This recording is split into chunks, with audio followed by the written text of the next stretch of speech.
এই হচ্ছে পত্তন ৬ নং ইউনিয়ন পরিষদ।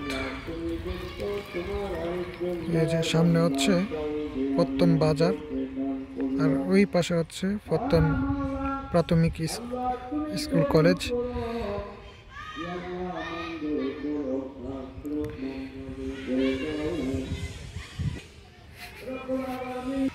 এই যে ভিতরে যাচ্ছি এখন।